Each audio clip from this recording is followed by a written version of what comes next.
that is going to happen. And it is because of the feedback we got from the borrowers in this ecosystem. Number 3, many borrowers have told us 14 days is too short a period for us to pay back. Can you consider doubling that term loan, that term?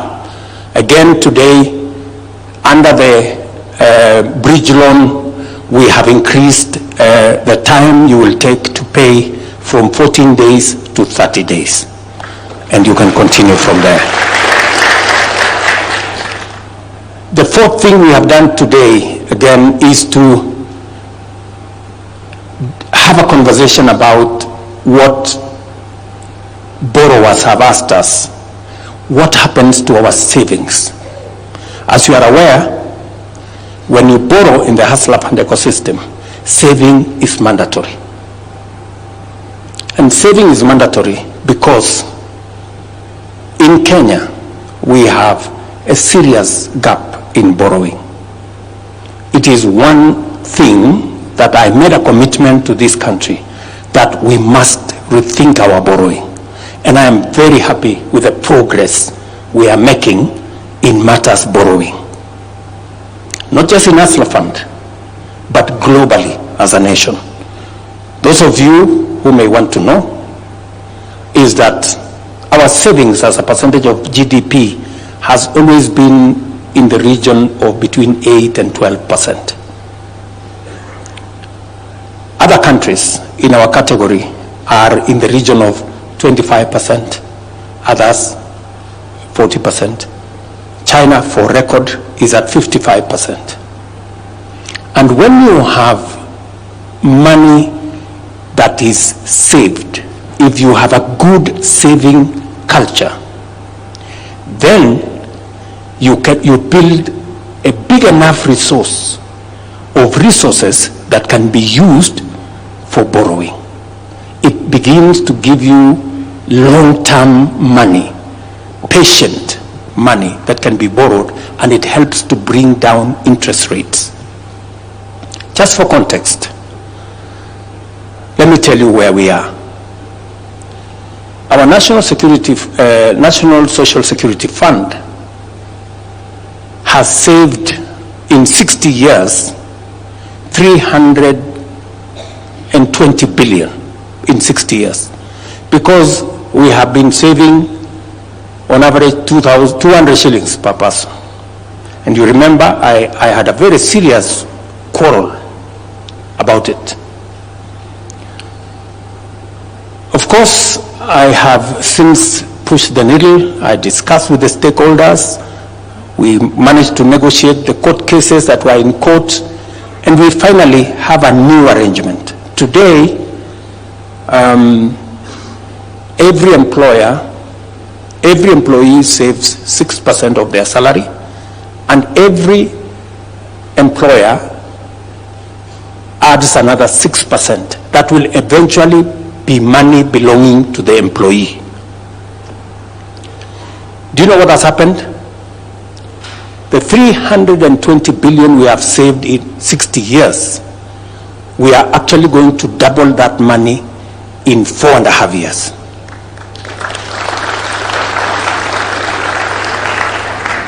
That is the kind of difference that savings is going to make. I just wanted to make that point so that I can come back to savings in the hustler fund. We have 3.5 billion shillings in savings under the hustler fund situation. Many borrowers have been asking us, who is managing this money? What interest am I going to get for the savings I have on my hustler fund account? Now we have worked with World Bank and other development partners. Now Kenyans is going to be the arm that is going to be investing the savings in the hustler fund ecosystem. And last year, we negotiated with banks.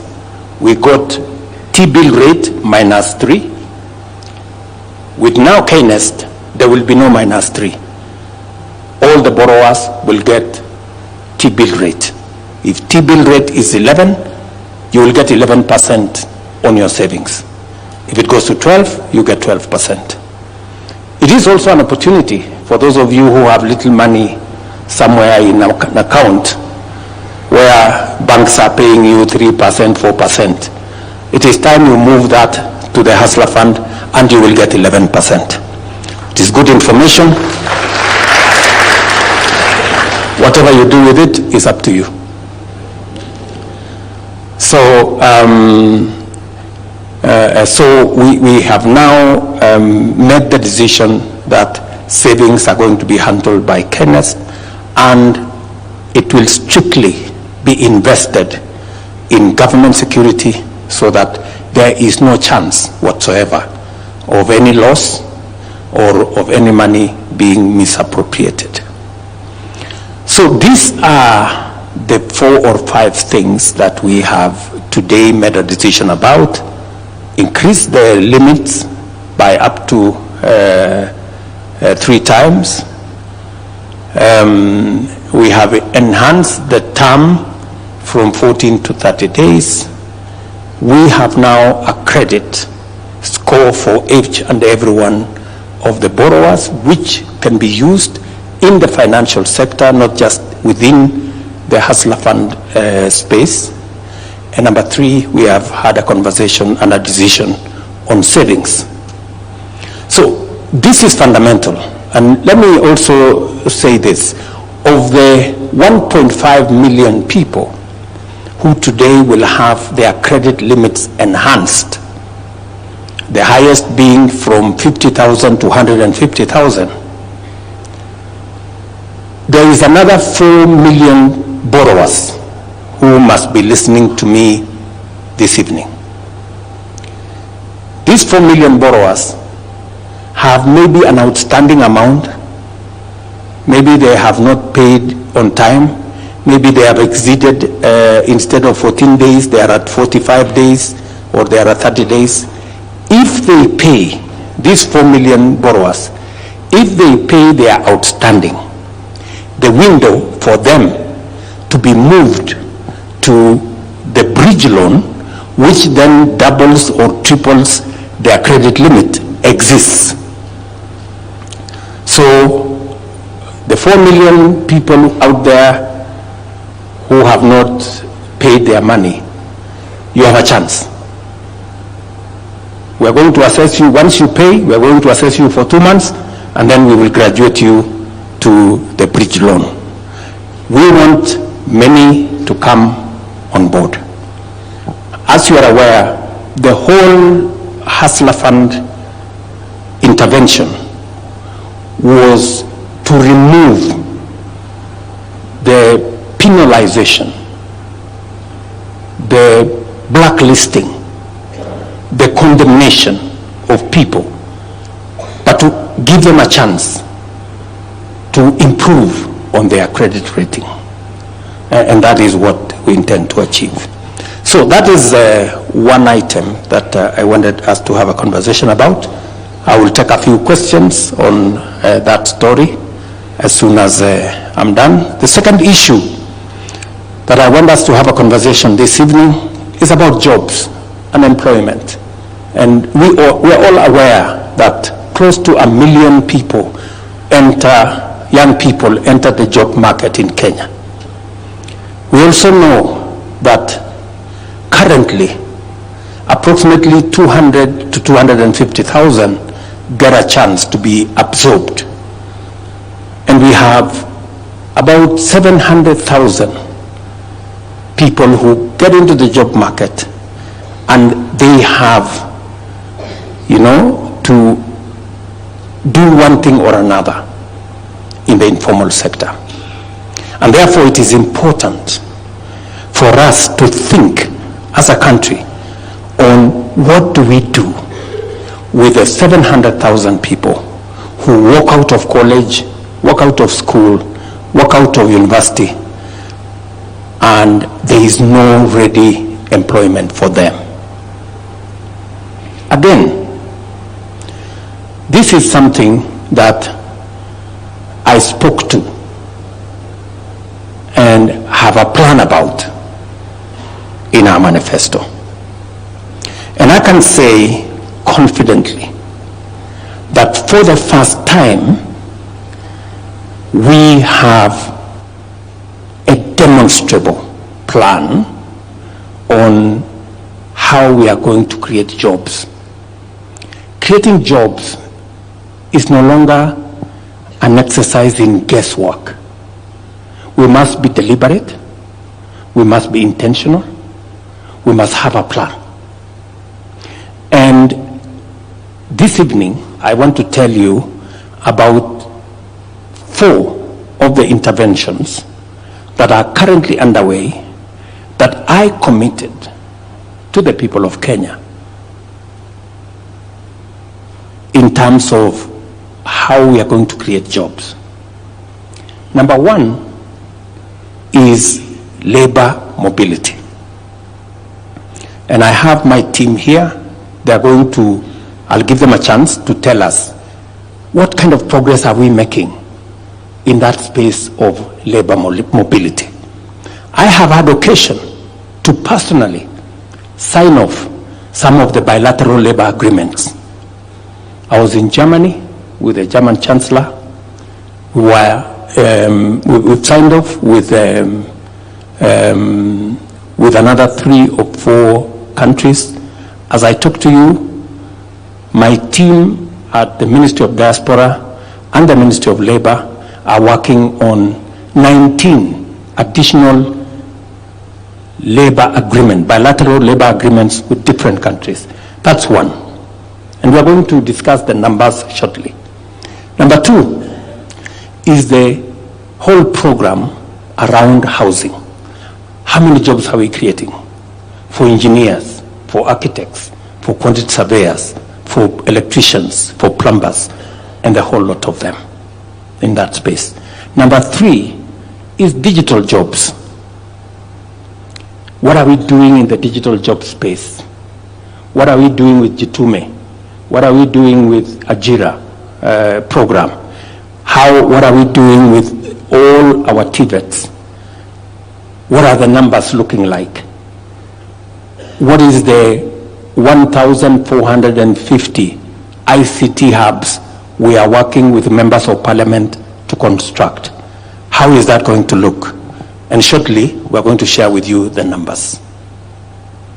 And number 3, or is it number 4?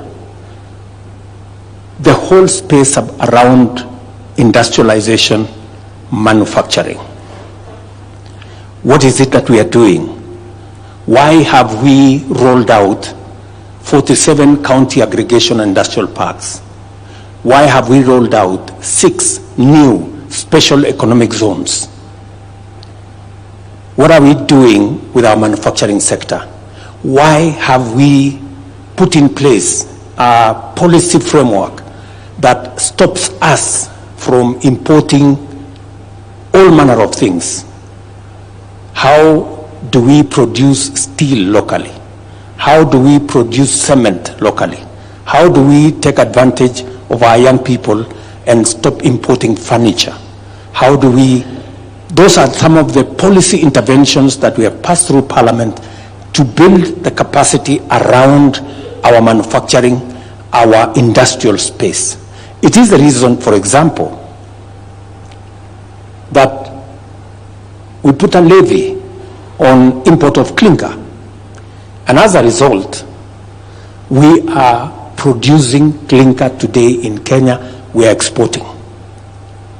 Many companies that had closed down have now stepped up. It is the reason why steel, for example, I was in West Pokot a few months ago when we were setting up a huge plant for manufacture of clinker that will employ close to 5,000 people. Last weekend, I was in Taita Taveta.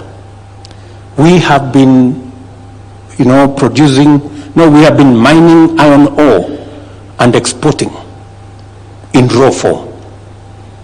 For the first time, we now are going to have a steel manufacturing facility in Kenya, and we will not be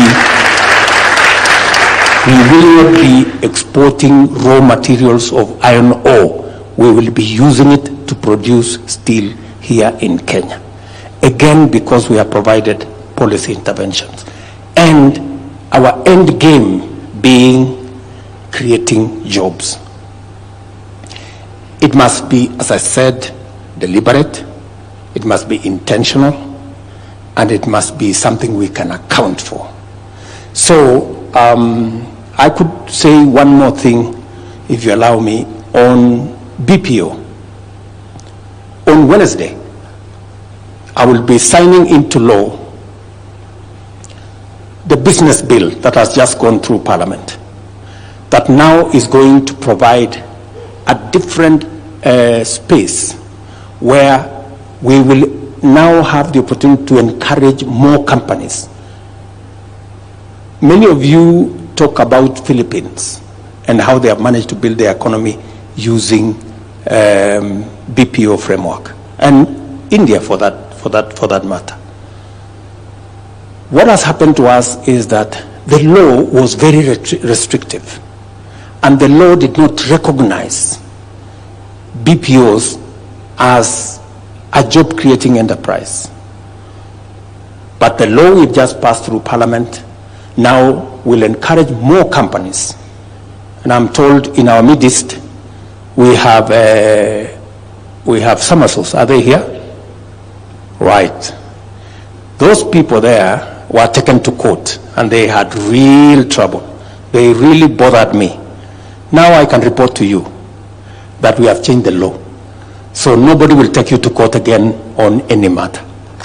Right? And I'm talking about Somersos because they will tell us how many people they employ and what kind of trouble they were going through. And they were about to relocate most of their operations to Uganda because many of us were giving them trouble and we didn't have the correct space. Thank you very much, good people. I'll give you a chance to say something later. And many other companies.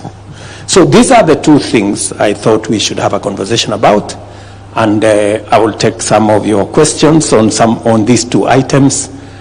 I don't know whether we do it sequentially or we do it, maybe we do it sequentially. Let's start with Hustler Fund. I will take some questions on Hustler Fund. Yes, my good friend? Or there is somebody else?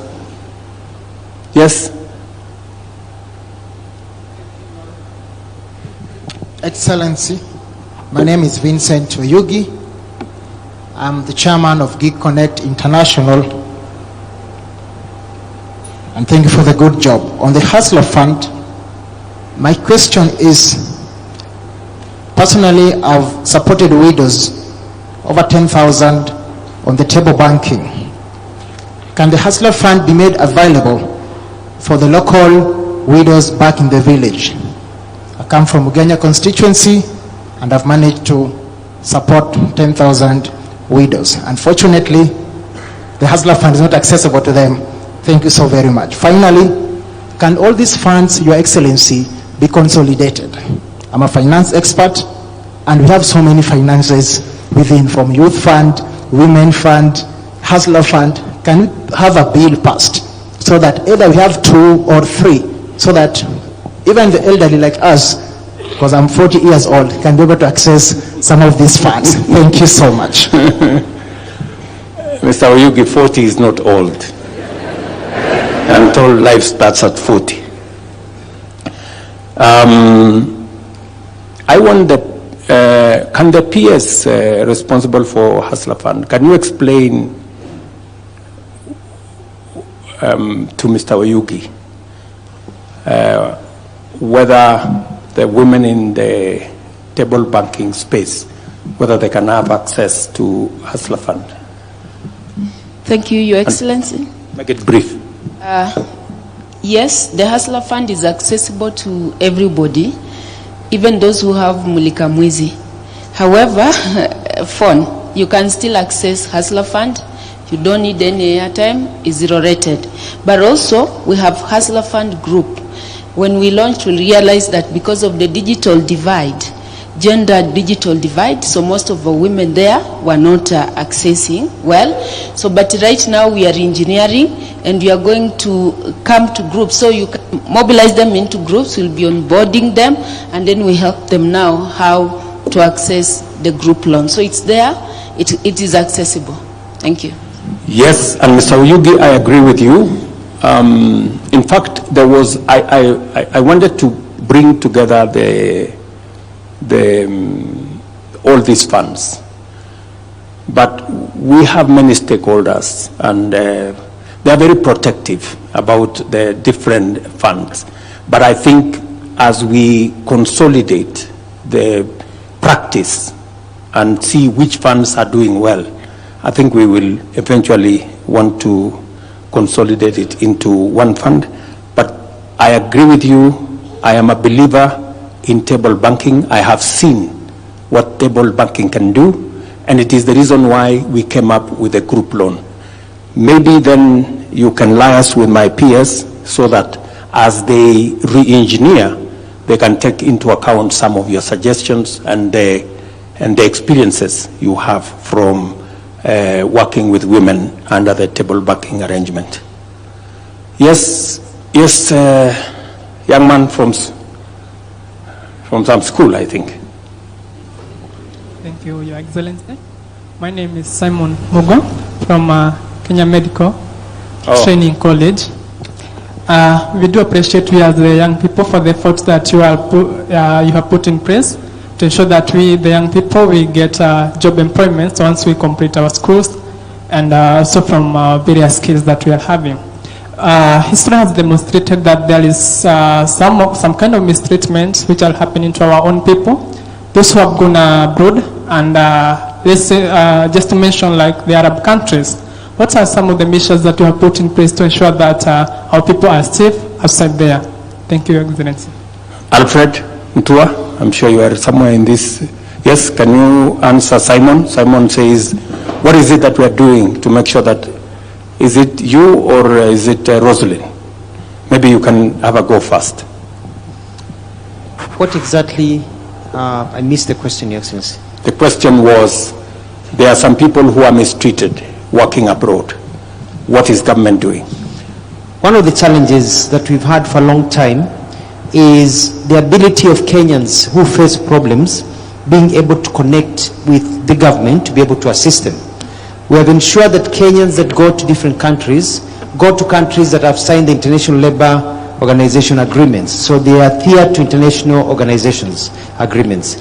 However, we have found out that our embassies overseas have not been fully equipped to really sort out problems. For example, I remember in the case of one country that I went to, people say they couldn't access any help from the labor attaché or the ambassador. So we have set up systems, including phone numbers, and we're about to set up an app for people to be able to report when they are in problems. As I think diaspora will be able to also explain, is that we have also set up safe houses so that you can actually leave your employer and go to a safe zone, which will be translating, you will be assisted to come home. Your Excellency, I'd like to clarify at this juncture that we hear many stories of people saying they went to a country, they're not allowed to come home, they can't access medical care, and all those things. What usually happens is that when you go to a country to work, you go under a visa. Most of the time the visa is tied in to the employer who employs you. When you decide to move jobs and quit that job and you go work in the street or go work for somebody else who's giving you more money, your visa gets cancelled. You are out of status. That means some of these countries, your medical care is tied to the employer. You cannot seek medical treatment from a hospital. When you go to the hospital, they arrest you and they ship you back home. So Kenyans, some of them don't want to be shipped back home. So we're trying to encourage Kenyans that before you quit your job, please talk to our labor attachés. Let us go through the process of seeing how you need to move from one job to another job. Yes, Excellency. Thank you. Rosalind, I think you have some information. Maybe you could just say something. Right. Thank you, Excellency. And to add on to what Waziri Mutua has said, as the Ministry of Foreign and Diaspora Affairs, we've set up structures in the diaspora to ensure that Kenyans who work in the diaspora are protected. That is usually within our ministries, within our Kenya missions abroad, so the embassy or the High Commission, and we really insist that Kenyans who go to work abroad really register with us so that we know that they are there. When we've seen distress, Your Excellency, we've moved very quickly to deal with that. As we speak, we have just evacuated over 800 Kenyans from Lebanon, where the war broke out, and we've been able to bring back, and we're about to close phase 3 of that evacuation. So we stand ready to support Kenyans. Waziri has also discussed the need for us, for Kenyans to travel to countries where we have migration agreements or labor agreements, and we have embarked on telling Kenyans about where these safe places are. So we still see certain challenges where often the people who have been mistreated is because they have been trafficked as opposed to having migrated for work. We've had challenges with certain countries. We've had challenges with Kenyans being trafficked under the guise of finding jobs in Thailand, but really they end up being trafficked to Myanmar and places around that region, including some that we intervened with just this week, Your Excellency, during this Jamhuri National Job Fair, where certain Kenyans were on their way to Thailand, but really they were going to be trafficked to Myanmar. So we are offering information around these, what are safe opportunities. And whenever there are questions about, does this job really exist? Our ministry and the State Department for Diaspora Affairs can very quickly verify for you whether that job that you're seeing going around on WhatsApp is actually a legit job, or you're about to find yourself in a very difficult place. Thank you, Rosalind. I think for those of you who wanted to ask that question, it is the reason why we are now signing bilateral labor agreements, so that we have an instrument to make sure that we can protect Kenyans wherever they are working. It is important, before you go to any destination, to know whether there is a bilateral labor agreement between that country and Kenya, because that is the framework where we can support you much more easily. The reason why I set up the State Department of Diaspora is exactly so that Rosalind can do what her and her team are doing, to support Kenyans in those spaces, to be able to validate some of the information you get in the internet. Make sure that you go under an arrangement where the government of Kenya knows, so that when you get into trouble, we can be able to assist you. Somebody had a yes? Good evening. Good evening, Mr. Your Excellency. My name is Stacy Lumadi. I graduated in the year... Give her a working mic, please. Sorry.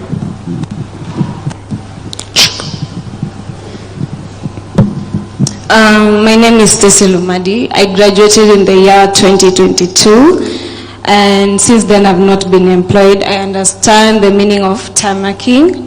Currently pursuing Masters of Development in the University of Nairobi. And my question is on Kazi ya Maju. It's a good initiative, especially when you're looking at remittance impact on the economy. But there is a high processing fee for jobs, be it Qatar, be it Europe. Are there plans to initiate costs for those getting jobs, even if it's providing loans? Thank you very much, Ms. Lumadi. Alfred, you are the owner of that space. That's a very good question. You see, the whole essence of jobs overseas are for you to be able to live here and go get a good job. Now, there are two kinds of jobs. There are two kinds of offers, mostly. There are companies that say, we want nurses, for example, or we want teachers, or we want riders, or we want ICT specialists. And we will pay for the preparation of those candidates to come to our country.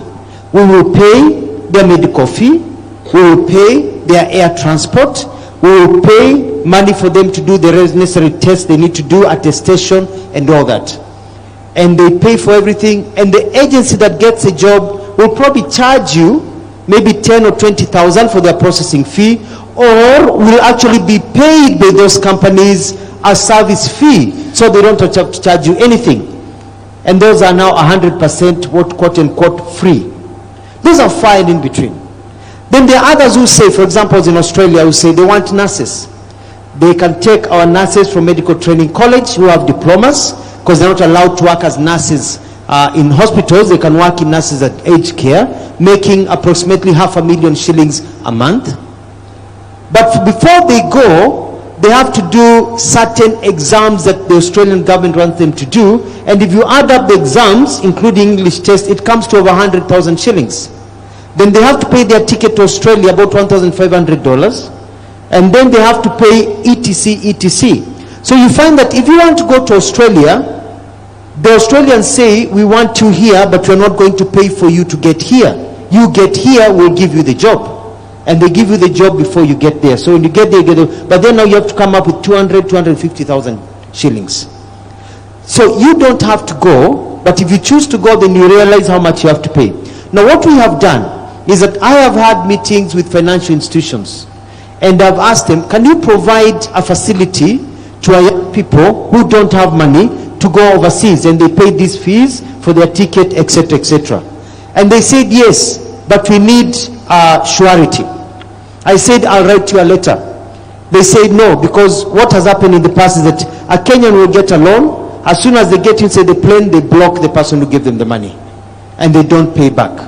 So they have had that history. So I have told them, you can't ask for a title deed for somebody who lives in a slum, or who lives in towns where the fathers don't have, the parents don't have a farm or something, or they don't have a car. So we have agreed that they can come to your house and they can look at what you have, what your mother or father has.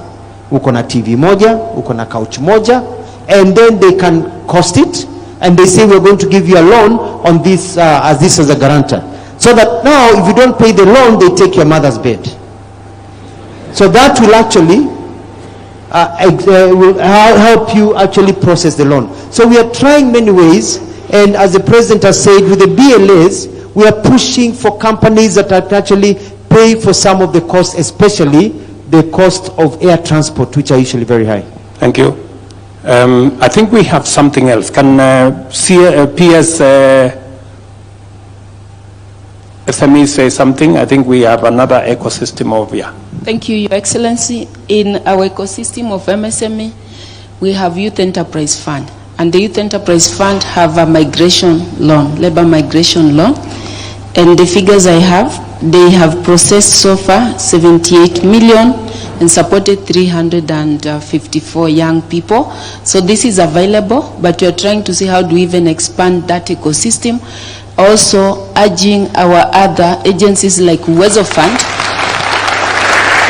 So our other agencies like Uwezo Fund also to introduce that financial product so that we get to support you, to facilitate you, also to leave something behind to your family, because that is always a challenge. Thank you. Yes. So as you have heard, it comes all the way from jobs that everything is paid for, including air tickets, to a situation where nothing is paid for. And there are all manner of in-betweens. But the CEO of the Youth Fund, Mr. Yes, you remember I had a conversation with you, and he can confirm that he has a financial product. Can you confirm to Lumadi, yes, that indeed under our youth fund there is a product that they can tap into? Thank you, Your Excellency. Yes, indeed, I confirm that in the youth fund we have a migration loan. The limit for that is 300,000 Kenyan shillings, and so far the statistics are as read by the PS. Yes, I confirm, Your Excellency. So those of you who are looking for an opportunity, there is an opportunity funded by the government of Kenya, and if there are limitations, I am ready to enhance the budget to them so that we can get more. When he mentioned it to me, I told him that that is a good product, and we agreed that if they get to the limit, we can extend their limit. Okay? All right. Maybe a question from this end. Thank you. Thank you, Your Excellency. My name's Ezekiel Onyango, but you can call me Easy. I'm currently the chairperson of Kenya Film and Television Professionals Association. Professionally, I'm a researcher in the cultural and creative industries. I have a master's degree from the University of Manchester in that area, and a creative economy expert who has worked globally with organizations like IFC, AU, and the World Conference on the Creative Economy. I stand before you today as someone who has worked for almost 2 decades as a film producer in Kenya and a creative economy practitioner, who has successfully managed to transition into a professional. We stand at a very critical time in our country, and the question of jobs is one that the creative economy can easily respond to. It's only the creative economy in the whole world that... Easy. Take it easy. Because I was expecting a question from you, but you've given me a lecture, which is good. Because from Manchester, it's good to get some experience. But can you make it brief? The sweet spot is always in the context, and I have learned from watching the way you have contextualized the conversation today. So I only thought it would be fair for me to put some context before my question, if you allow me, sir. Thank you. Bottom-up policies that promote the growth of talent-driven sectors like ours have been proven to work, especially in the creative economy, as we have witnessed in countries like Indonesia, where in 2023 they reported 4% contribution of GDP, which is equivalent to what the tourism sector has contributed in Kenya.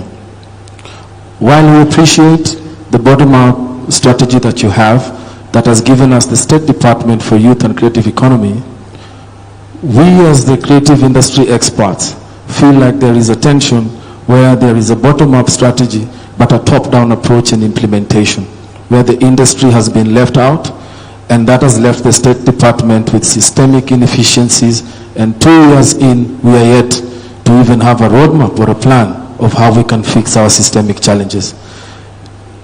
Before my question, I'll set to you 3 important areas that we need to address urgently as a country for the creative economy to respond. Number 1 is outdated policy frameworks, the case of old laws trying to tackle new problems. Number 2 is intellectual property. To every creative person, that is our title deed. That is our bargaining power. When IP is not protected, then we have nothing. And number 3 is the problem of piracy, the small endemic that has injured Kenya and no one speaks about. I can be able to demonstrate that in one financial year, Kenya loses close to 92 billion shillings because of piracy, both to government and industry. To my question, how does your administration plan, through the State Department, to resolve these issues inclusively, decisively, and set up a ground where these creative economies can grow and respond to job creation? Why I ask this question is, if we are not careful, there will come a time very soon where all the commerce that happens in the creative industry will happen overseas. Production will happen locally, consumption will happen locally, but the platforms in which we do our commerce will all be abroad. So what strategies can we put in place to ensure that creative technologies are integrated in the better plan to respond to IP challenges, the problem of piracy, and the problem of outdated policy frameworks? Thank you, sir. Thank you very much, my good friend. I don't have the people from the youth department here, but let me just mention to you that the reason why I made a policy decision that the sports fund, which initially had been spread to cover many things, including building hospitals and building all manner of things, As said, that must now stop so that we concentrate the sports fund on matters to do with sports and the creatives. That is policy direction number one. Number two, you have said correctly about outdated laws.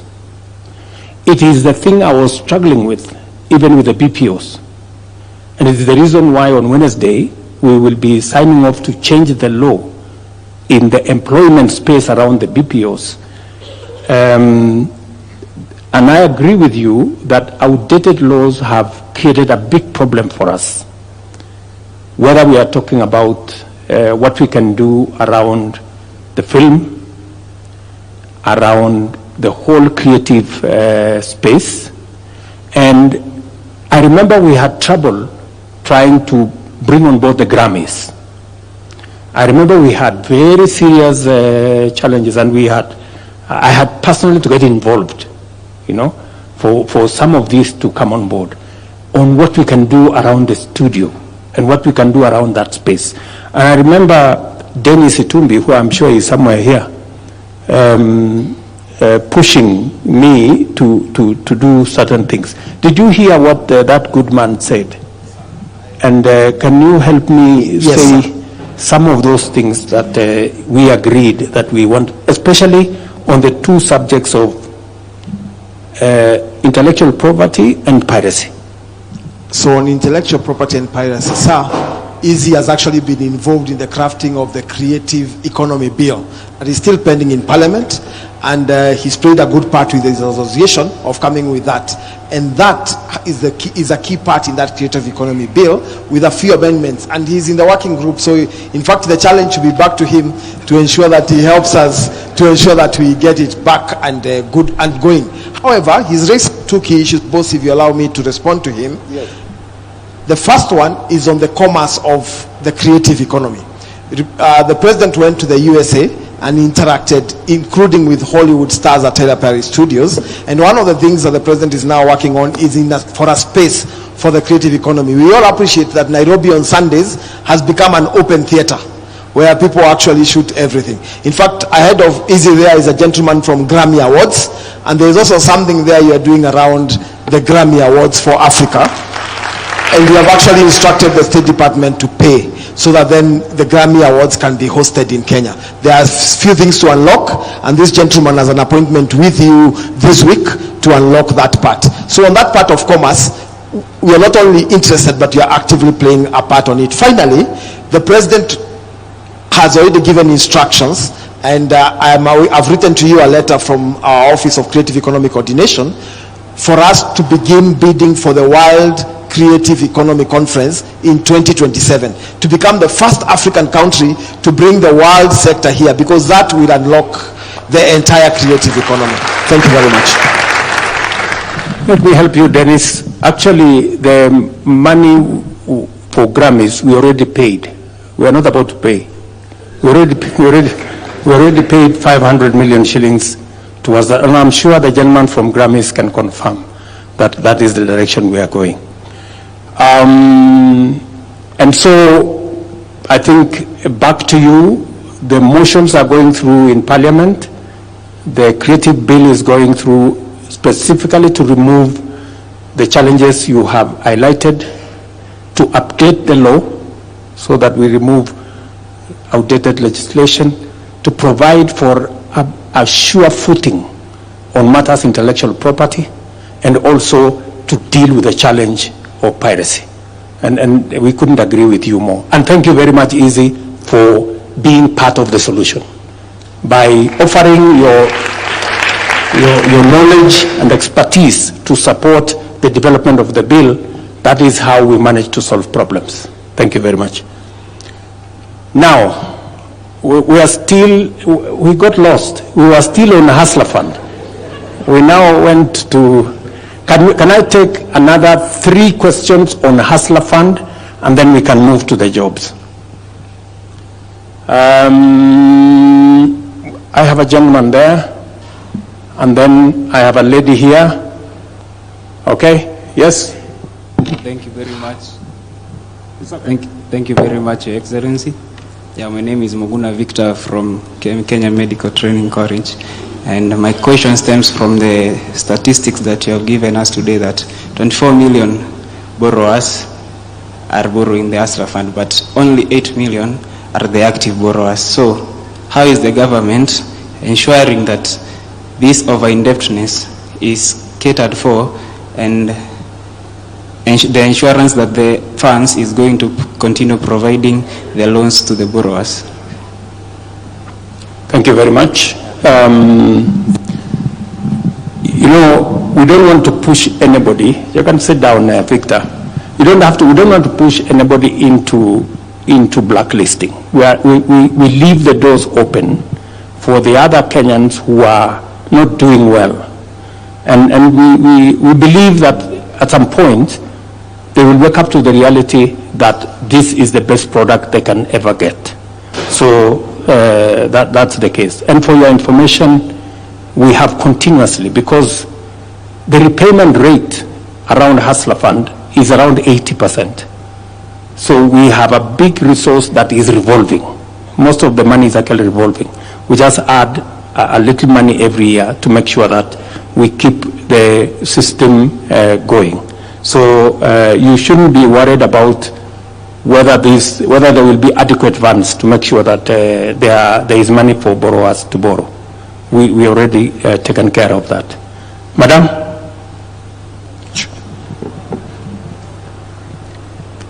Thank you so much, His Excellency. My name is Josephine Murioki. I'm National Domestic Chair of association called Association of Skilled Migrant Agencies of Kenya. I deal with the distress cases for all those girls who go out there and they have distress. And I'm also an agent. I'm a director of Samurai Recruitment Agents. I've been in this industry for the past 12 years. And first of all is to congratulate you, because we've never heard of this or seen this before, of a president who is caring for our children. Especially me being a mother, I feel so bad when youth comes to my office looking for opportunities and I turn them away simply because they cannot afford the ticket to go out there. And we are pleading as agencies, Your Excellency, that we need to come up with the solution, because once we bring this issue of our youths being denied funds to go out there, if we do interviews and they pass those interviews, we find that we are compromising the quality of our skilled out there.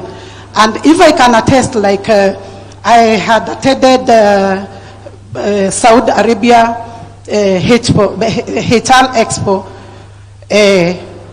in 2023 and 2024. And this time, in the month of October, 27th to 28th. And we managed to secure a booth there, and we got those demands. And the biggest problem or the biggest challenges that we are having is that if the company out there, they are asking for these young people to pay for the freight, they cannot be able to pay for the freight or to manage to get the money to process their documentation, since simply because they have been out of school, they have loans like help loan, and it is good because you have come and you have come up with the solution. But the only thing we can say, or we can advise, or we can request you, Your Excellency, tembea kule nje, open those doors so that we can have more bilateral agreements. Tuache kutegemea na ordinary 3 markets. In our licenses, they are indicated very well that we can only deploy housemaids or house managers to Qatar, UAE, and Saudi Arabia. We have so many bilateral agreements that are in some of these desks that have not been signed. And the only solution that we can get here, it is by opening those bilateral agreements. Hata vijana wetu hawatahitaji kukopa hizo loans, because once we have more markets, our skills, we have more demands, and we will be able now to assist our youth. Thank you so much. Thank you, Madam Muriuki. We had said that we concentrate on Hustler Fund, but everybody is going to, I think jobs is a big thing. Okay, let's have a conversation about jobs. So, Madam Muriuki, you have said that you are among the recruitment agencies, is that right? So you're among the lucky ones, because we had 1,400 and something recruitment agencies. We have registered about 1,000 because they were crooks. We chased them away. You are among the few who remain because you are straight.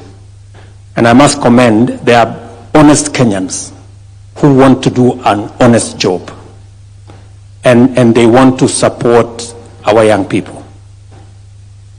It is the reason why, Madam Muriuki, I have taken it upon myself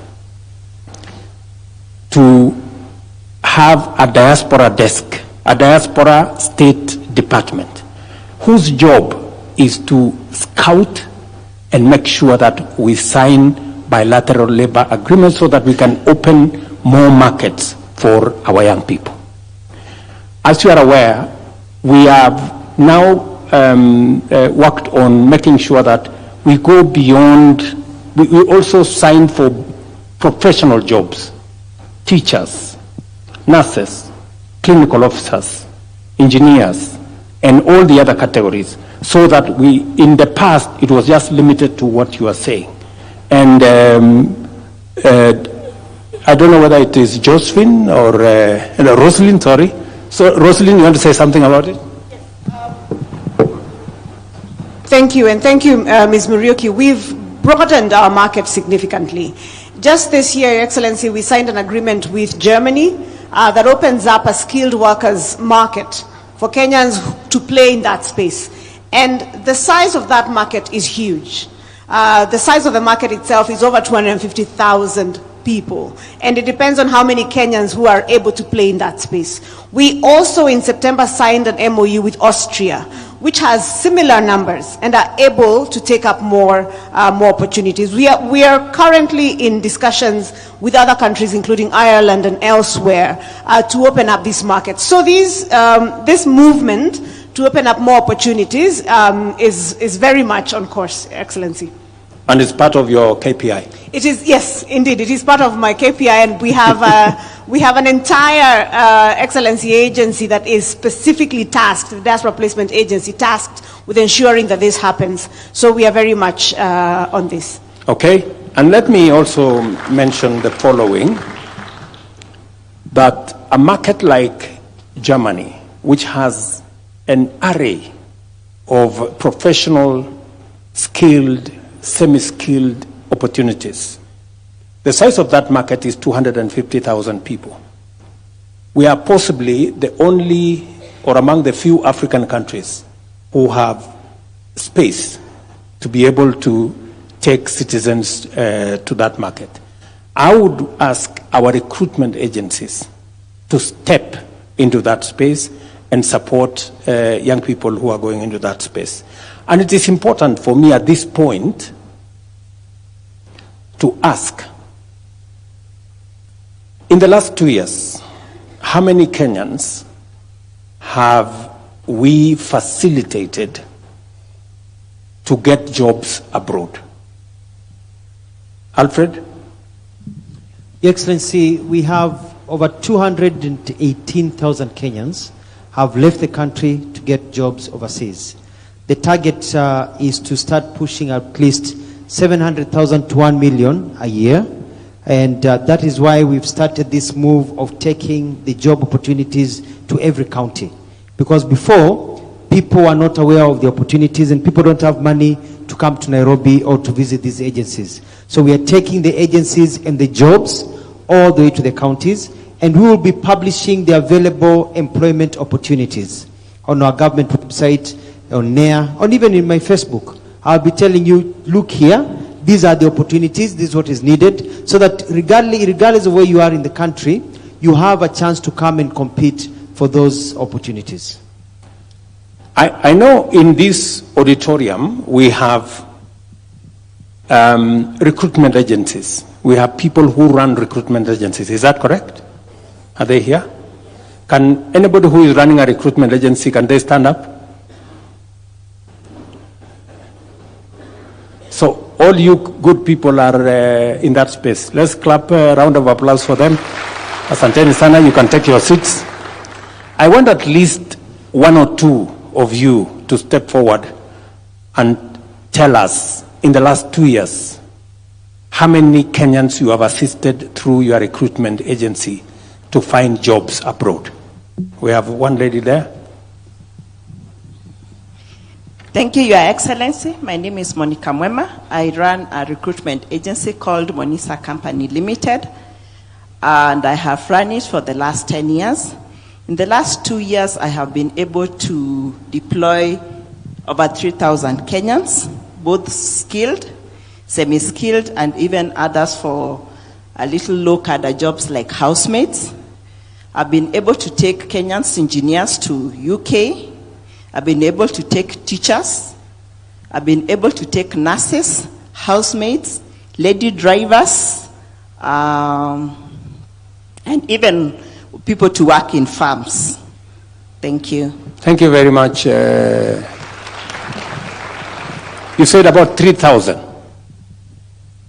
About 3,000? Yes. In the last 2 years? Yes. Okay. So of these 218,000, you can account for 3,000. Yes. Can I have one more person who, yes, behind there? Oh, yeah, all right, whatever. Thank you, Your Excellency. My name is Daniel Maroria. I run an agency, TDM International Limited. For the last 2 years, I've managed to recruit around 2,500, both skilled and unskilled. Majorly, I do Qatar demands, mostly on security guards, like when you go to Hamad International Airport. I've managed to recruit, for the last 1 year, I've recruited around 700 guards. How much money are the guards paid, Mr. Marori? For recruitment? No. For salary? Yes. Do you know? Yes. Right now, they are paying us a basic salary of 1,000, then 300 reals. 1,000 shillings or 1,000? No, Qatar reals. Yes, which is like how much Kenyan shillings? Which is around 35,000. That is the basic salary for 8 hours. But most of our guards are getting more than 50,000, 45,000 plus because they are working for 12 hours. Especially for those candidates who are working in Hamad Airport. They got training and they are now screeners. And most of them also are working as fire wardens, whereby most of them, they are giving us good feedbacks, and they are also sending us more clients to assist. And besides airport, we have also done different demands for Dubai. Like I've recruited some candidates for Dubai from NYS, like welders, fabricators, and so many others. Very good. We are also looking forward to get more demands to assist our fellow youths. Do we have any other? Let me have a final person. Yes, my friend. Yeah, thank you, Your Excellency. My name is Benjamin. I run an agency here in Nairobi, and I have an office in Qatar as well. So I have been in this business for the last 3 years. I have managed to take around 1,500 from Kenya to Qatar. And as we speak, I want to say because of your effort, right now we have a recruiter or employer from Germany who has come here to look for doctors, to look for nurses, to look for people to work in hospitality. Are you assisting him? Yes, we are doing. Very good. Yes, so I can say that if anybody has got the right qualification for those professions and has got a B1, which is the language required by Germans, we can get in touch with us, we can assist. Thank you so much. Thank you, Benjamin. Maybe let me listen to this lady, the final person here. Thank you, Your Excellency. My name is Caroline Njoki Murogo. My agency is Consult Center Limited. I managed to successfully deliver an order for teachers to Baltimore City sometime in July this year. And then just this week, my partners will be around for interviews for another probably 200 candidates who are ready, and subsequently got another order for about 2,500. So I'm looking at 5 years of delivering about 500 in every year. Thank you. Are these real numbers, Njoki, or? They are real numbers. Real people? Real people. Real Kenyans. Ms. Njogu is aware that they have authenticated the order. You know, there is a spirit of Thomas in Kenya nowadays operating. I know, it's real. It's real. Thank you very much, Thank Njoki. you. Okay. So, from the numbers, I think Alfred has told us in the last 2 years, 218,000 Kenyans have gotten different jobs in different parts of the world. We have here men and women who have facilitated as recruitment agencies. The Ministry of Diaspora is here. They have worked with them to confirm and to make sure that Kenyans who are leaving Kenya to go and work elsewhere have the requisite government support, and if there is trouble, we can always find them to come back home. Let me go to another space. Digital jobs. As you're all aware, we have a program running under the Ajira framework. We have also the Jitume arrangement.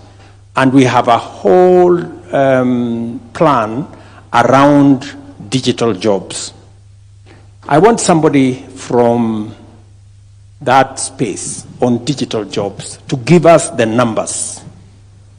Do I have anybody here? Yes, tell us your name and where you work. Thank you, Your Excellency. My name is Kiria John. I'm here to represent my PS, Engineer John Tanui, but I head the Division of E-Commerce and Entrepreneurship at the Ministry. So, Your Excellency, in our program... How many Kenyans have you trained on digital skills or to work? So far, Your Excellency, we have skilled over 693,000 Kenyans in our 272 digital hubs that we have set up. And we target to set up 1,450 digital hubs across the entire country. Are those the ones, one in every ward? One in every ward. Okay. And we have, apart from just skilling them, we have also been able to facilitate job linkages of 182,000 of these skilled Kenyans. And apart from that, we are also undertaking a sensitization program, and that's where my PS and the CS and also the Prime Cabinet Secretary were in Kakamega County to doing a town hall like this one to also sensitize the youth of the available opportunities in the digital job space. So we are also creating the awareness and how they can benefit. Okay, so within the 270 different hubs around Kenya that exist today, yes, even as we work with members of parliament and others to bring on board another 1,200 to make it 1,450 in different parts of Kenya, right? Yes, Your Excellency. So at the moment, you say we have 182,000 already doing jobs and earning from those jobs. I was, for example, in one of our TVETs, and there were many young people who were already monetizing their talent. They were already working on the does that include those kind of people? Exactly, Your Excellency. Because at these hubs, we are also not just training them and skilling them, but actually they are doing the actual work itself and earning from digital jobs online and getting paid. So they are going to these hubs, and apart from getting the skills, they are also earning from this online, from the online work they undertake in these hubs. How many computers have we distributed in these different ICT hubs across the country? Your Excellency, so far we have distributed 19,693 computers in all these hubs. And what is the plan going forward? So the plan going forward, Your Excellency, is to set up the 1,450, to equip them and be able to skill at least 1 million youths and above.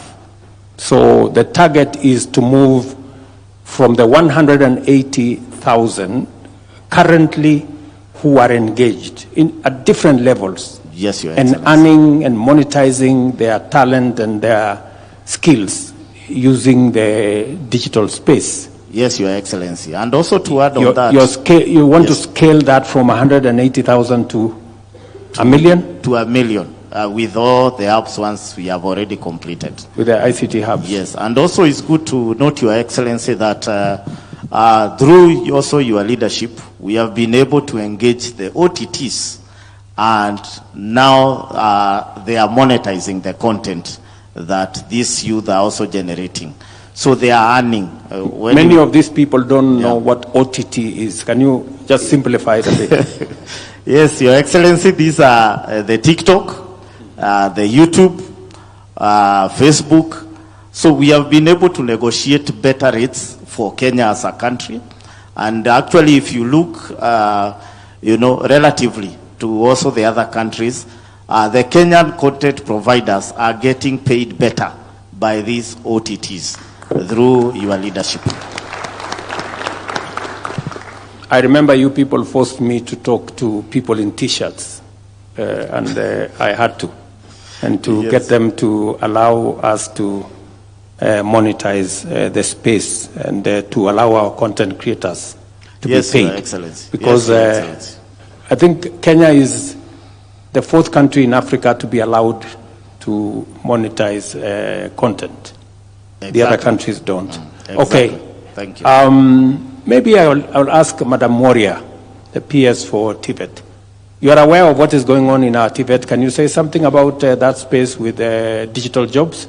Yes, thank you, Your Excellency.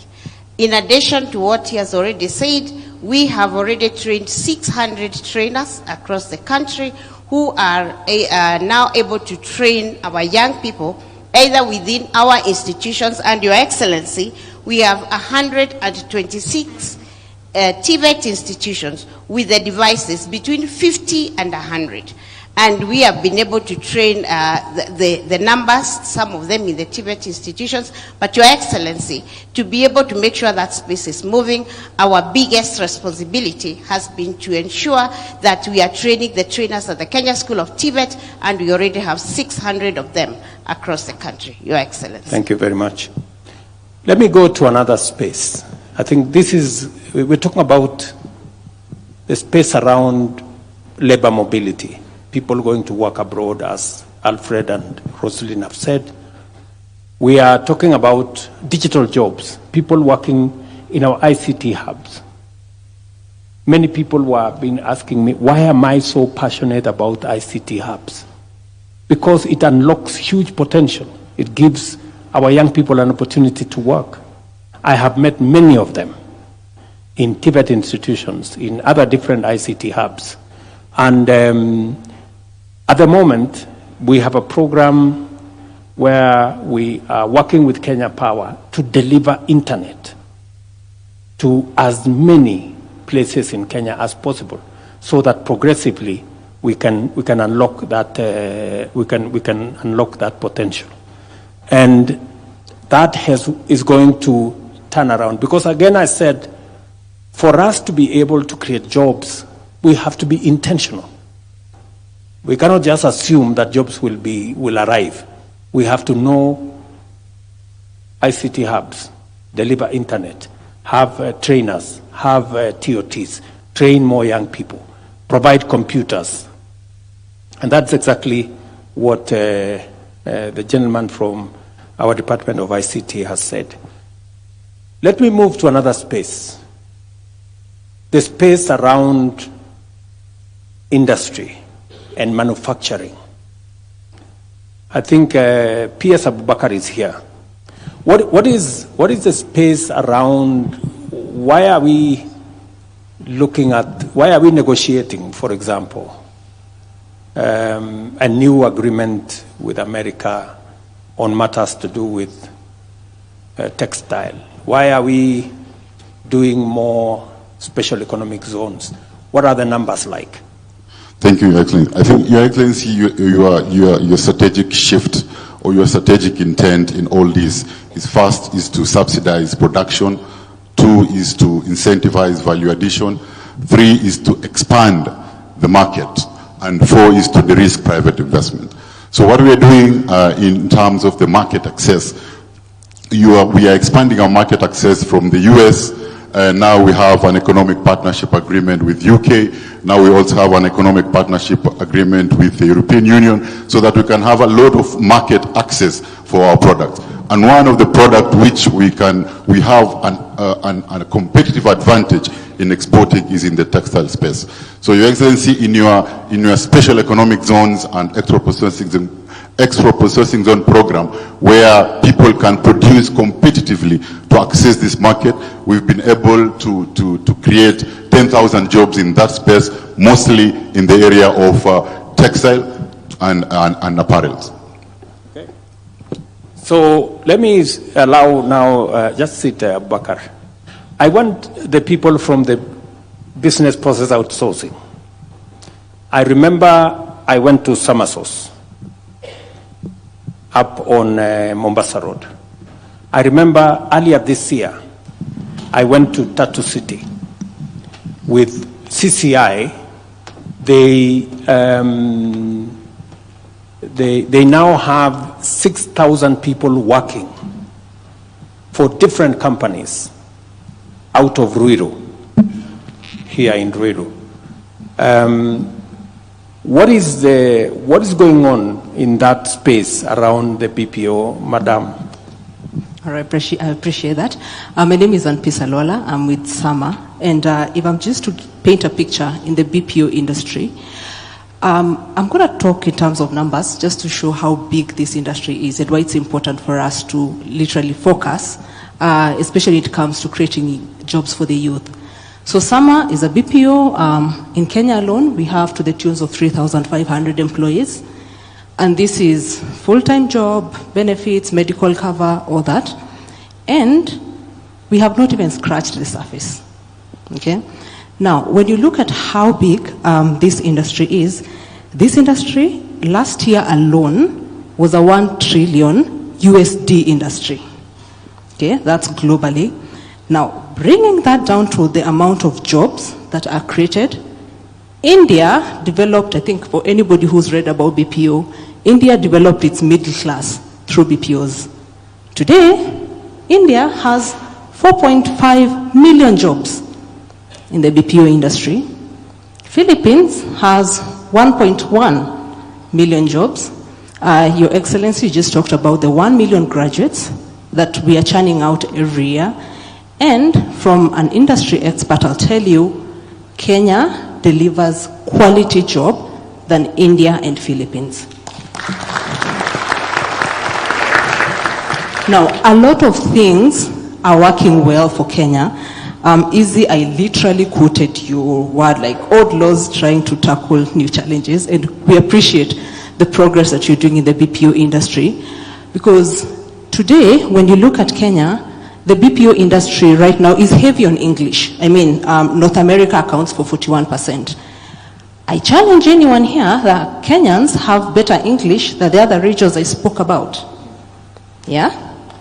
Now, you look at our education system is stronger. You look at the work the ICT ministry in the leadership of PS Tanu is doing in terms of internet, stronger than any other place. We are seeing these clients wanting to outsource to Kenya. And Kenya is not cheap compared to the other. I just want to demystify that. There's been a question on Kenya is cheaper. We are actually more expensive than those other regions, but the clients are preferring Kenya because they are getting quality work from Kenya. Okay. Now, today when you look at this sector, Sama alone we are at 51% women, 49% men, and our focus is on AI. You look at AI alone, AI is looking at 826 billion in the next 6 years. Now, I don't know about the rest of you, but I'm a strong believer of Africa deserves a seat at this table. Yeah? Kenya deserves a seat at this table because anybody who knows AI knows about AI bias. If you don't train it, it talks about what it thinks. I think I'm seeing you nodding. Because there are movies, you hear somebody who's talking Swahili and they are literally talking a different language. That is not Swahili. That is not what you want AI to do. Yeah? So, Your Excellency, I think just in conclusion, is just appreciating the initiatives around defining this space and defining a space in such a way that it's both good for the workers because, defines what is the criteria, what is the wage, what is all that around, but then also attracting more investments in this country. Thank you. Thank you very much. Again, our focus is in that space. The reason why we are spending 10 billion shillings to expand our internet connection is because people like Sama require very strong internet because most of the time their workers work for clients outside Kenya. Number two is to make sure that the legislation does not impede companies that want to invest in Kenya in the BPO business. It is the reason why this year, as I told you, in Ruiru at Tatu City, we managed to get CCI to invest, and now they are hiring 6,000 Kenyans. They have given us a horizon of 50,000 if we do certain things in that space. And among the things that we are doing in that space is to straighten the law. Part of what I'll be doing this week, part of what we will be doing going forward is to align the law with the realities of the job market. It is not fashionable anymore that you go to work in an office in a tie. If you look at the people working at BPOs, they go there in a t-shirt. And you must not necessarily have all these other stories. So there is a way that we have to re-engineer our job space so that it is responsive to the requirements of the job market at the moment. So again, it goes to being deliberate and being intentional. These jobs cannot happen. They have to be made to happen. And I know I'm going to have a lot of problems with employers when I sign the law on Wednesday, because people don't want anything changed. They want everything to stay the way things have been forever. But we have to change. We have to move things. We have to move them in. I think we have looked at the 4 spaces that I had in point. Let me allow another 3 or 4. Maybe I'll start here. One person from here. This good man with a good beard. Thank you. Thank you, Your Excellency. My name is Joseph Kasikoe, founder member of Jabali Africa, Grammy-nominated singer-songwriter, producer, and also I'm a voting member. So I want to go back to the music thing. I know you say you're talking about jobs, but the musicians are going to kill me if I come out of this space without mentioning that to the recruiters who are asking, who are doing the job thing. Music is a job too. Creative industry has a lot of jobs. So, and those can be exported too internationally. I'm an artist that has been eating from touring the world, and with our cultural attaches in our embassies, you can touch base with these festivals. Also in sports, we are world beaters, and there's a lot of meetings all over the world. That's also a job. There's talent managers. There's a lot of sections in the creative economy that we can find jobs in. So I didn't want to just get out of here without asking something to do with music and sports. Thank you very much. Thank you very much, my friend. Can I pick up one person? Yes, madam. think you've had your hand raised for a while. Thank you, Your Excellency. My name is Virginia Joki, Director for Satma Technologies Company Limited, and I'm also the Secretary General for Kenya Association for Private Employment Agencies, whereby we have 357 members, directors who does recruitment. Allow me to go to FADs. Mine is a request to the government. Mine is a request to the government. There's a discussion we've been having with our CS diaspora, our PS, Madam Rosaline. And allow me to speak on behalf of her and the directors who are here.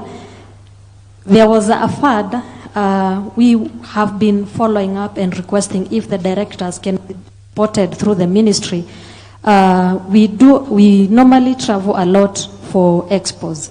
And you'll find so many directors losing an opportunity to go showcase the CVs they have, the data they can present to their partners the other side. But because of we are not able to pay the pavilions the other side, we are not able to pay for some few facilitation here and there, we would like maybe the government can consider and put aside a fund for us so that we can be showcasing all over the world. And second, for the BLAs that are going to be signed, for skilled work, I would request if the ministry, through your support, if we can be able to have expos, for example, the Serbia, it's supposed to be signed. There's a way we can even have those expos before even the BLAs so that we can market ourselves through the diaspora. Thank you. Okay. Rosaline, I think that's a good suggestion. So long as you pay your own tickets, right? Yeah, and your own accommodation. So just the pavilion. Okay. So I think let's see how we can support these good people. I think setting up a pavilion for them, they will travel at their own cost. They will go and market the country at their own cost. I think it's a good thing. All right. Let me. I don't know. I think okay. Let me be biased. Let's give it to the lady again. Asante sana, my president. Kwa majina naitwa Esther Mwangi kutoka Makadara Viwadani, kijiji ya Runga. Nitafanya utofauti, nitaongea kwa lugha ya Kiswahili. Endelea. Asante. Mimi ni mama mboga, mmoja mwenye alifanya kazi kubwa tupate hii serikali. Niko na furaha siku ya leo kupata nafasi ya kuongea na wewe Mr. President. Nashukuru Mungu kwa sababu ni kwa neema yake. Nakushukuru sana na serikali yako Mr. President kwa sababu ya hii nafasi ya kazi. Vijana wetu wamepata kazi na kwa hii kazi ya majuu. Lakini swali yangu siku ya leo, mimi kama mama mboga na wengine tuko huko nje, na wengine wenye tumefikisha miaka 46 kwenda juu, hatukupata hii kazi mtahani. Na tuja benefit na pesa ya uzee kwa sababu tuko hapo katikati. Sisi wa mama boga wenye tulifanya kazi kubwa kupata hii serikali, wengi wetu tukaacha boma zetu zikaharibika kama yangu. Kwa sababu wazee walikuwa wakipigania pande nyingine tofauti. Tulikuwa na shida, mzee wangu alikuwa kwa mrengo mwingine, mimi nilikuwa kwa huu mrengo, na ninashukuru Mungu.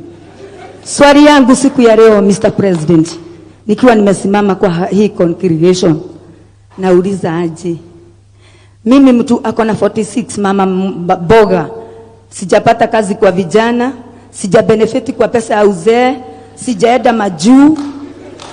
Niko wapi kwa hii kazi? Watoto wangu, ukikumbuka wakati ya siasa pale Karen, nilikuambia sosho yangu hakusoma, mama yangu hakusoma, mimi sikusoma. Bado niko huku. Mr. President, najifunia kuwa kwa hii serikali.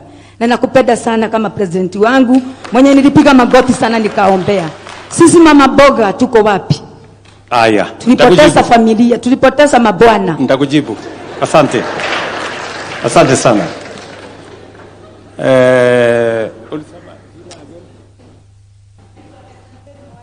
Esther. Asante sana Esther. Asante sana Esther. Asante sana Esther. Nitakwambia wewe kama mama mboga mambo matano. Si ndio? Kwa sababu wewe uko na mtoto. Si ndio? Si uko na watoto? Umebarikiwa na Mungu, uko na watoto. So kama wewe hujapata kazi,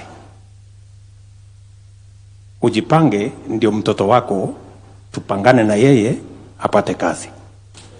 Si namna hiyo? Mtu wako hapo utapangana na yeye. Ako hapo. That is number 1. Number 2, unajua tulikubaliana ya kwamba mama mboga pia atafanya kazi mahali kuna heshima. Tutahakikisha tutajenga soko. Tuhakikisha kwamba kina mama mboga wanafanya kazi. As I talk to you, nikiongea na wewe, tunajenga saa hizi soko 200 Kenya ya kina mama mboga. And most of them are actually in the process of completion. In fact, nitauliza governor wa Nairobi, kwa sababu si unatoka Nairobi? Nitauliza governor wa Nairobi aniambie mahali tuko kwa hiyo mpango yetu ya soko. Ngoja kidogo Senator, Governor Sakaja, just you know, so number 1. So wewe uko hapo utafanya kazi mahali kuna heshima. Number 3, katika mpango yetu ya afya, mama mboga hakuwa kwa mpango ya afya kwa sababu NHIF ilikuwa ni number 1, watu wenye wanafanya kazi. Number 2, watu wenye wako na uwezo. Lakini sasa kwa hii mpango ambayo tuko nayo ya Taifa Care, wewe Esther, sasa uko na nafasi ya kuwa na bima ya afya as a person. Hii Taifa Care ina recognize mama mboga, na kwamba wewe pia sasa utakuwa na nafasi ya kuwa na bima ya afya. Utaenda hospitali, mtoto wako atatibiwa na hakuna malipo yoyote utalipa. Hiyo ni number 3. Sawa sawa? Number 4. Najaribu kupanga mahali huko kwa hii mpango hii. Number 4. Pale katika mpango ya housing, kwa sababu umeniambia mahali unaishi, si ndio? Pale kwa muda mrefu nyumba haina maji, nyumba haina choo, hakuna stima, hakuna barabara. Katika mpango yetu ya affordable housing, na umesikia ule jamaa wa affordable housing aliongea hapa. Did somebody speak about affordable housing here? No, we're going to talk about it. I know there is somebody from affordable housing. Sasa wewe kama mama mboga uko na nafasi ukijiandikisha kwa boma yangu. Sasa wewe utakuwa na nafasi ya kuwa home owner. Hapo nyuma ilikuwa ili upate nyumba lazima uwe tayari kulipa 20,000, 30,000, 50,000. Lakini kwa hii Nairobi sasa utapata nafasi ya kuwa mwenye nyumba, na kati ya shilingi 3,000 ama shilingi 5,000 yenye utalipa kila mwezi under our affordable housing program. Kwa sababu tumesema we want to make home ownership, dignify our people with home ownership. Now mama mboga kama wewe anaweza kuwa na nyumba yake, sio ya kukodesha, nyumba yake ambaye ataishi na iwe yake kwa kulipa pesa kidogo. So these are some of the things we are doing to make sure that we cover everybody. Yeah. So those are among the things I can tell you as we go forward. We have, I'm told it is going to 9. We have only 5 minutes of this. Let me take a question from that young man. And just one question, eh? Yeah. And then this side, one question. Yeah, this gentleman. Okay. Good Yes. evening. My name is Peter Ogutu, a student at the Technical University of Kenya. Yes, I have a question to you, Mr. President. Recently, we witnessed a move by the Cabinet Secretary, Dr. Alfred Mutua, where he facilitated the exportation of Kenyan skilled energetic labor to external markets for job opportunities. A good move that we appreciate, but doesn't that move leave the Kenyan economy at a bad place with the deprived skilled labor and or stressed skilled labor that cannot meet its potential? A good example is the medical sector, where we have fewer doctors attending to numerous patients, yet these doctors and nurses still form part and parcel of the skilled labor that are being exported to external market for employment. Thank you. Alfred, do you want to answer that question? It's a very good question from Mr. Ogutu. The reality is that we are producing more people than we need in the job market. For example, when you look at doctors and nurses, it is not that we do not have enough doctors or nurses being produced. Yes, the numbers are not where we are in terms of United Nations numbers, WHO, of the number per people. It's that we do not have the capacity at this time to absorb all of them. So I see where you're coming up with your point. But I also want to change the mentality where we think that there is what people are thinking of brain drain. What is happening is this. You have, for example, in the ICT sector, a huge number of people that are ready to work, that even if we sent away 100,000 people in ICT, we would still leave this country with so many other people, 500,000, who are still looking for employment. So that thinking that if we are sending people away, we are depriving our country, is not really accurate. Because we have more people out of work who can go and work overseas without depriving our Kenyan local market. In our labor studies, we have not seen any cry by any industry saying that they are lacking people because people have left the country. We are producing people in TVETs, producing people in the universities, so we have a bulge of employment. Your Excellency. Okay, can you address, there is also one question, Alfred, that people continue to say, are we going through a brain drain? Are we exporting our brain power? Or does it eventually amount to a brain gain? Can you explain that? What usually happens is this. If you look at the countries that have really developed very fast, you look at, for example, the example of Singapore, China, Malaysia, Indonesia. What they did, these tech economies, was to ensure that their people who went and worked overseas came back home. We are calling this labor mobility because when you're going to work, it doesn't mean that you're going forever. You're going to work for 2-3 years and come back. What we have realized is that when you go overseas, you're able to gain skills. When His Excellency was in Germany, we were talking about Kenyans going to work to produce the German vehicles. So you go to Germany as an engineer, you produce the vehicles for 2 to 3 years, then you come back home. What happens? You're bringing back new talent. Kenya is actually getting brain gain. You're bringing new ways of doing things. When you talk to the construction industry, for example, construction industry are now looking for people who have worked overseas.